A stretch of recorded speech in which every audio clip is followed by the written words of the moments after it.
ఈ 12 నెలలు దేవుడు మనల్ని కాచి కాపాడారు. ఈ నెలంతా కూడా మనం దేవునికి కృతజ్ఞతాస్తుతులు చెల్లించాలి. ఆమేన్. ఎందుకనంటే నూతన సంవత్సరంలోకి దేవుడు మనల్ని నడిపిస్తున్నాడు. నూతన సంవత్సరానికి దేవుడు మనం ఏం చేస్తున్నాం, ఆహ్వానిస్తున్నాం దేవుడు కృప వల్ల. కాబట్టి ఈ నెలంతా దేవుడికి మనం కృతజ్ఞతాస్తుతులు చెల్లించాలి.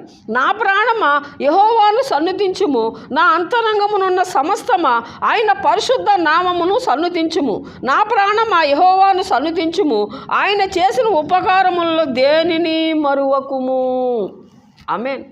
స్తుతులు వందనాలు చెల్లిస్తున్నాను. చూసారా, ఈ సంవత్సరం అంతా దేవుడు కాచి కాపాడినందుకు దేవుడు చేసిన ఏ మేలు కూడా మర్చిపోకుండా ఆయనకు నువ్వు కృతజ్ఞతాస్తుతులు చెల్లించాలి.